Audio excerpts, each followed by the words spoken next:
Bonjour, je me présente, mon nom est Karine Duplessis Piché, je suis journaliste spécialisée en vin au Québec. Vous pouvez me lire dans le journal La Presse, vous pouvez m'entendre à Radio-Canada et j'anime 2 fois par semaine ces rencontres avec des vignerons pour vraiment vous les faire découvrir, mieux comprendre leur travail, mais aussi pour partager un verre de vin avec vous. Un moment privilégié pour moi, comme je vous disais, et aujourd'hui, je rencontre Miguel Torres. Donc, on s'en va en Catalogne, dans le nord de l'Espagne, et on va découvrir vraiment le travail de sa famille, une famille qui fait du vin depuis 150 ans et qui a des idées novatrices. Vous allez vraiment être étonnés. Alors, je déclare l'apéro ouvert. Monsieur Torres, rejoignez-nous. Bonjour Karine, bonjour aussi. Bonjour. Vous allez bien? Oui, oui, oui, très heureux de parler avec vous. Je me sens comme si j'étais au Canada et Oui. j'ai beaucoup de souvenirs de mes visites dans la région, même de mes parents qui avaient été au Québec dans l'année 1940, figurez-vous. Juste Déjà après en la guerre 1940. d'Espagne, ils étaient partis en Amérique et ils étaient allés au Québec. Ils étaient allés au Québec et je me Ouais. rappelle, vous nous avez raconté cette histoire quand on s'était rencontrés la première fois à Montréal et j'avais été séduite par votre connaissance du Québec, mais aussi par votre français. Où est-ce que vous avez appris le français? Ben, c'est-à-dire, j'avais étudié d'abord à Dijon en 1960-61 pendant 2 ans. Donc, ben, j'avais un petit accent bourguignon, quoi. Enfin. Et puis, par la suite, dans les années 80, j'avais fait encore une année sabbatique, cette fois-ci à Montpellier, vous voyez. Surtout pour D'accord. la viticulture, ça m'a beaucoup aidé. C'est bien quand on a travaillé pendant 20 ans. Puis après, on peut revenir à l'université, on apprend beaucoup plus. C'est vrai, Et hein? On a un autre regard. c'est Et vrai. votre famille, comme je disais en introduction, elle fait du vin depuis longtemps, hein? Depuis 150 Oui, ans. Euh, exactement. Je pense que c'est votre père qui a été parmi les premiers à embouteiller le vin au domaine. Oui, À l'époque, c'était pas une absolument. pratique courante. Il était le premier, d'ailleurs, il était donc parti aux États-Unis en 1840, d'abord à New York, ensuite il est allé au Canada. Et là, il voulait vendre son vin en vrac, ce que la famille avait fait depuis nombreuses années, quoi. Ouais. Et c'est les Américains qui l'ont dit, bah, Monsieur Torres, ça ne nous intéresse pas du tout. Nous voulons des vins en bouteille parce que maintenant, la France étant occupée par les Allemands, il nous faut remplacer les vins de France. Ah. Voilà. Et c'est comme ça que mon père a commencé à faire un vin blanc qu'il appelait Spanish Chablis. Parce qu'à Oh, l'époque, il n'y avait pas le respect des appellations d'origine, non. ça n'existait pas, quoi. Alors, on faisait du Spanish Chablis, on faisait du Spanish Sauternes. Les étiquettes sont toujours là dans les musées, hein. Quand il y a des vestiaires français, on les cache. Mais à part ça, ça va. Et vous aussi, si votre père a un peu bousculé les façons de faire établies, vous aussi, vous l'avez fait parce que, comme vous avez dit, vous avez étudié en France et quand vous êtes revenu, vous avez voulu planter du Cabernet Sauvignon. Oui, c'est-à-dire, oui, dans les années 60, ayant, euh, ayant un peu, enfin, ayant vu que le cépage rouge de la région, ben, c'était bien, mais c'est pas exactement ce que j'ai voulu. Et en général, la viticulture catalane à cette époque-là était très influencée par les cavas. Donc, ça voulait dire de rendement assez élevé, l'acidité était aussi trop grande, quoi. Alors, pour les vins de rouge de qualité, c'était difficile. Bien sûr, il y avait certains Tempranillo, certains Garnacha qui étaient bien, mais c'était pas assez. Alors, j'ai eu l'idée de planter des cépages étrangers. Et d'abord, tout de suite, en rentrant de Dijon, j'avais fait une collection. J'avais, je sais pas moi, une vingtaine de cépages déjà, chaque, de cépages français, allemands, même italiens. Et voilà, au bout de 4 ans, on a commencé à faire de micro-vinification, voir ce que ça donnait. Et les Cabernet Sauvignon étaient partis gagnants. Ensuite, j'avais un ami qui était Jean Léon, qui avait déjà planté des Cabernet Sauvignon, donc j'avais pu goûter son vin. Et voilà, on est parti sur le Cabernet Sauvignon, et c'est là qu'on a planté le Mas La Plana, dans les années 66, 67. Le Voilà. Mas La Plana qui est aujourd'hui une référence qu'on connaît bien au Québec. Ouais, tout à Et fait. finalement, il y a un petit frère, le Mas La Plana, qui est le vin qu'on a aujourd'hui, qu'on déguste ensemble aujourd'hui, qui est le Grand Corona. C'est Exactement. bien ça? Exactement. C'est le petit fer parce que tous les ans, bah, il y a toujours, si vous voulez, il y a 14 parcelles au moins avec lesquelles on joue pour faire le match La Plana. Les meilleurs partent pour le grand vin. Et le reste passe au Grand Coronas. Bien sûr, il faut aussi des fois y ajouter d'autres Cabernet Sauvignon, d'autres vignobles qui sont autour. Mais c'est un peu l'idée, quoi. Et c'est comme ça qu'on fait depuis de nombreuses années, oui. Est-ce que, avec un nom comme ça aujourd'hui, parce qu'on l'appelle le coronavirus, là on essaie de dire COVID-19, est-ce que on vous pose des questions des fois avec chez vous, je pense que corona, ça veut dire couronne, c'est ça? Oui, c'est la couronne, c'est Oui, ça, c'est la exactement. couronne. Mais est-ce qu'il y a des questions, parce que votre vin, il est vendu partout dans le monde, est-ce que les gens se sont posés des questions avec un nom comme celui-là? Non, non, non. Non? C'était un nom, je crois que il avait été enregistré par mon grand-père et la Grand Corona, ça faisait un peu partie, ça faisait une idée de noblesse, une idée de, je sais pas moi, de la royauté. Et puis la famille n'avait pas de titre aristocratique, quoi. On venait des paysans, donc. Mais ils ont aimé ça, ils ont pu enregistrer, voilà, il y a longtemps. Bon, ben, on le déguste ensemble? D'accord. C'est parti. Vous d'abord, ensuite vous m'envoyez la bouteille, hein? Oui.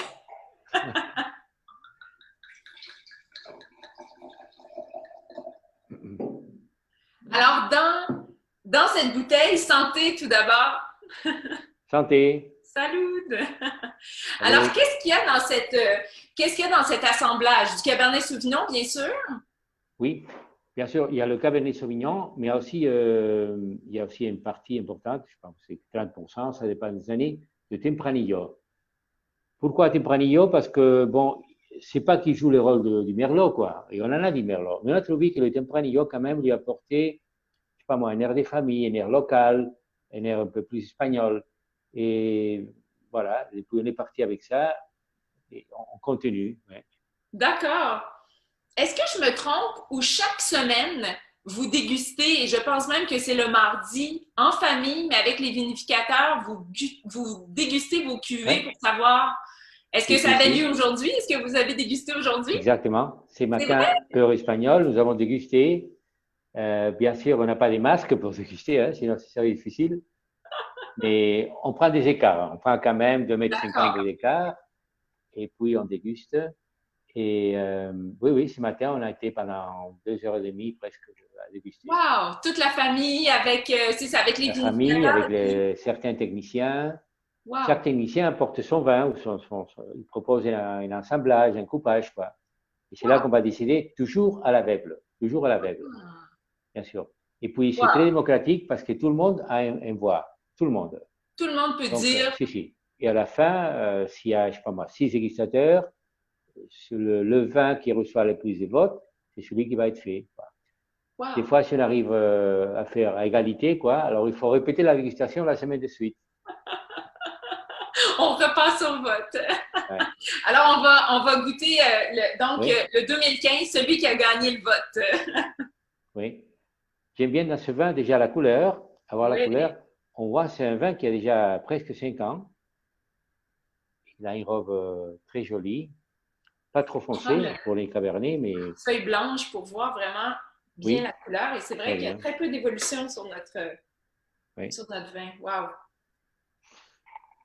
Des fois, en vieillissant aussi, le cabernet a des notes un peu végétales que là, on n'a pas du tout non plus. Non, il est assez mûr.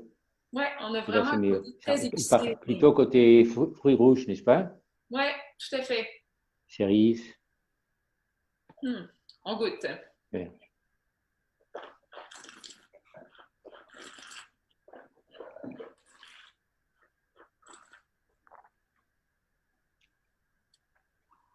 Hmm. Voilà. Très belle attaque. C'est gourmand, beaucoup de fruits mûrs, en effet. Oui, Pas trop tannique, hein? Pas trop d'extraction. non, On ne sent pas, c'est pas dur en exactement. bouche, hein? Très goéland. Une belle acidité qui va lui permettre de vieillir pendant encore au moins 5 ans. Wow! C'est un vin que je vois une fois par semaine à la maison, hein. C'est C'est un vin vrai? que j'aime beaucoup personnellement. Et si, si, ben, j'alterne bien sûr, mais ça, c'est un vin que je vois au moins une fois par semaine. Ah. Si, si, Et c'est j'aime bien. franchement, pour un vin que vous dites que vous garderiez encore 5 ans en Oui, cave, c'est un excellent rapport qualité-prix. Là, au Québec, on est à sous la barre des 20 $. oui, je sais que le rapport était très combinable. Mais c'est en général, partout dans le monde, le Grand Corlat, c'est un vin qui est abordable, quoi, Wow! qui peut être dégusté avec plaisir, sans beaucoup de dépenses, quoi. Et un autre vin que vous dégustez souvent à la maison, ce sont des vins sans alcool que vous faites. Oui. Je trouve ça fascinant parce que la famille Torres, vous êtes des pionniers, je vous l'ai dit, en Espagne, mais aussi au Chili. Vous vous êtes installés dans plusieurs endroits. Et le vin sans alcool, pourquoi avoir voulu faire des recherches et des vins sans alcool qui est quand même un défi assez complexe? Oui. Ben, c'est ma fille Mireia, mon fils est le directeur général, et ma fille Mireia est aussi à la maison avec nous. L'aînée, il y a encore une fille elle est chirurgienne, elle fait la chirurgie esthétique, vous voyez? Ici, vous voyez que la famille, on est tous très beaux, hein? C'est elle qui nous aide, quoi. Mais oui, c'est Mireia qui, à un moment donné, elle a dit on pourrait faire un vin sans alcool. Bon, elle est partie parce qu'elle était à la tête de la recherche à ce moment-là. Et au bout de quelques mois, elle est arrivée avec un essai de vin sans alcool. Je n'ai pas aimé. Alors j'ai dit non, ben, c'est pas, il faut continuer. Alors elle a continué. À la troisième année, finalement, elle a obtenu un blanc issu du cépage moscatel, qui était bien parce qu'il sentait les moscatels. En bouche, il était agréable. Et puis la douceur naturelle du vin, de ce vin qui est fermenté, et ensuite on enlève l'alcool, donc c'est pas émou. Et voilà, on est très bien parti. Et maintenant on fait aussi un rosé, un rouge. Le rouge a été plus difficile, mais j'avoue que maintenant il commence à faire les choses bien. Mais le rouge a été le plus difficile de tous. Ouais. Puis souvent, ce qu'on entend, les gens trouvent qu'ils sont trop sucrés, trop doux, les vins sans alcool. Oui, c'est vrai. Des fois, on va un peu trop loin avec les sucres. Mais il faut quand même laisser un peu de sucre. Je sais pas, moi, si on laisse 10 grammes, 12 grammes, pour donner quand même un peu de corps au vin. Parce que n'ayant pas l'alcool, vous le savez, farine, c'est un élément de douceur chez un vin. Plus d'alcool, plus le vin a l'air d'être très doux. Alors, le sucre les remplace un peu. Et il faut que l'acidité soit aussi bien équilibrée. Voilà. Donc, mais c'est un vin qui se vend très bien. Et surtout dans les pays où il y a un impôt sur les alcools important. C'est le cas comme vous, par exemple, c'est le cas de la Suède. Et là, beaucoup de gens cherchent le vin sans alcool, et surtout pour des repas informels à midi, pour remplacer le vin. Voilà, tout à fait. Et d'autres recherches que vous faites, c'est les changements climatiques. Vous êtes venu dernièrement au Québec pour l'événement Tasting Climate Change. Et pourquoi finalement s'intéresser autant au changement climatique? C'est arrivé il y a au moins 12 ans en voyant le film An Inconvenient Truth avec ma femme. C'était en français, ça devait être une vérité inconvenable, quelque chose comme ça. C'était par Al Gore, vous savez, l'ancien vice-président. J'ai vu les films et en sortant, j'ai dit à ma femme, écoute, là vraiment, j'ai été touché, faut qu'on fasse quelque chose. Et si vous voulez, on est parti sur un point de vue égoïste parce qu'on se disait, je me disais quoi, si la chaleur augmente, le vin sera moins bon. Vous savez que la vigne, elle a toujours besoin un gradient thermique déterminé. Chaque cépage a besoin d'une quantité de chaleur. Si on dépasse cette chaleur, le vin sera moins bon. De l'autre côté aussi, s'il n'y a pas assez de chaleur, le réserve ne va pas mûrir. Tout à fait. Alors là, on est parti. On a commencé d'abord à acheter des terres à nos terres. On est parti dans les Pyrénées, près des Pyrénées, très près. Et puis ensuite, on a commencé à investir avec de panneaux photovoltaïques pour fabriquer nous-mêmes de l'électricité, n'est-ce pas, l'électricité de la maison. Ensuite, on a fait de la biomasse, des tas de choses. Et au total, depuis 12 ans, on a investi 13-14 millions d'euros, y compris les derniers bijoux de la couronne. C'est un grand domaine dans le Chili, à la Patagonie. Parce que j'avais le rêve de planter de la forêt, mais ici en Espagne, la terre est assez chère. En Patagonie, on a pu acheter, tenez-vous bien, 6000 hectares de terre. 6000. Wow!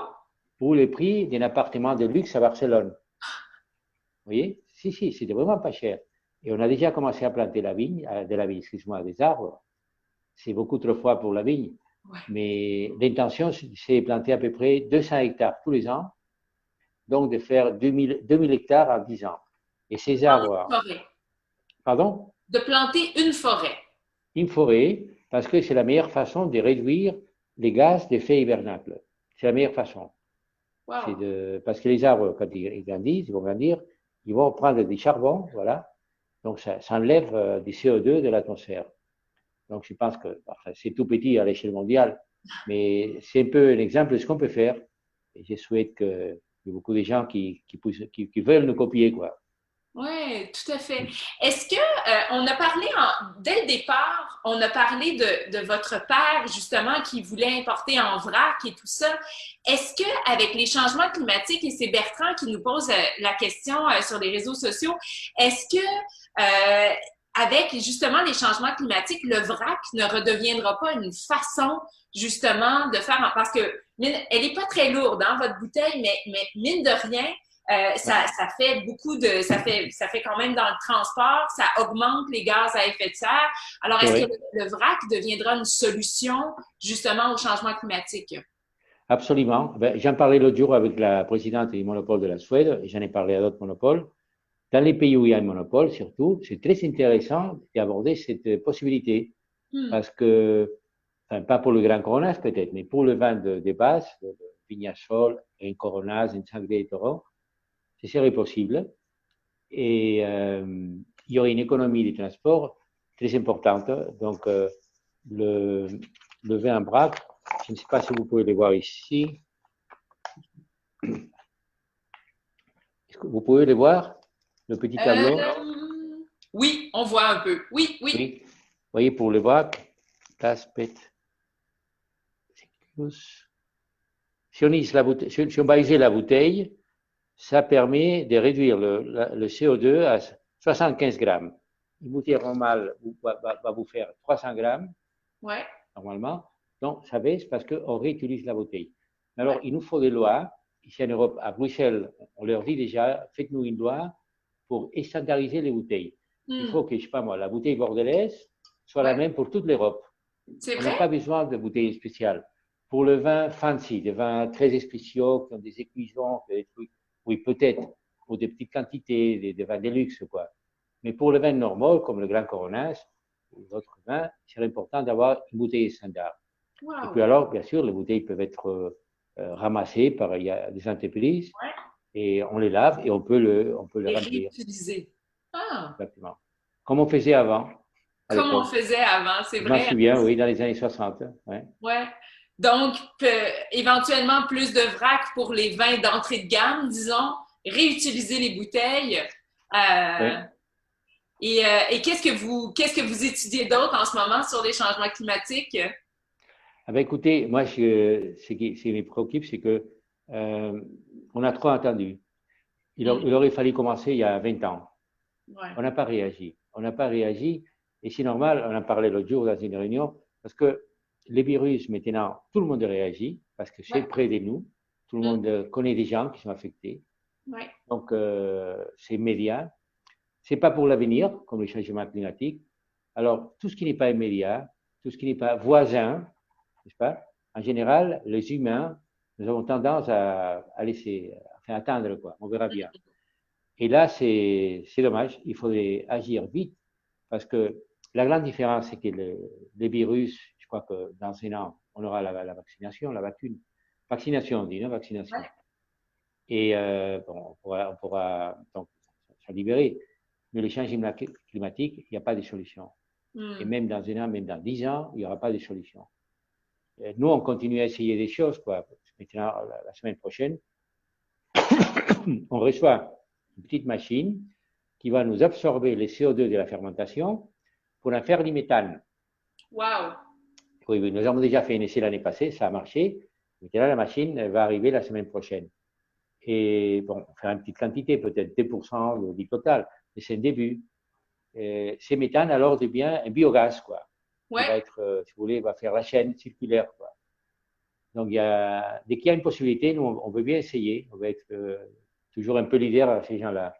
Et ce nouveau gaz-là, vous allez l'utiliser comment? Pour chauffer? Le méthane qui sera fait, on peut l'employer pour des chariots électriques, pour des voitures, n'importe quoi. Vous voyez, c'est du gaz naturel. Wow, Ouais. très intéressant. Ben, merci beaucoup, Monsieur Torres, d'avoir pris le temps de nous parler aujourd'hui. Je pense que vraiment, ça nous permet la technologie et cette pandémie de pouvoir se parler de Ouais. façon très efficace et c'était une très, très belle rencontre. Merci beaucoup. Merci. Je peux vous ajouter encore un petit Ben oui, commentaire, puisque je sais qu'au Canada, il y a beaucoup de wineries, n'est-ce pas, et des maisons ouais. de vin. Nous avons fait l'année passée un club, enfin un groupe avec Jackson de Californie, qui s'appelle International Wineries for Climate Change. Nous avons un web. Et toutes les maisons de vin du Canada intéressées à nous joindre peuvent s'y adresser. Et il serait formidable qu'il y ait beaucoup de wineries et qu'à l'avenir, le vin puisse être un modèle de ce qu'il faut faire pour Wow. faire le monde un peu plus habitable, quoi. Alors, on va sur quel site Internet? Oui, Internet, c'est IWCA, Ouais. IWCA. Et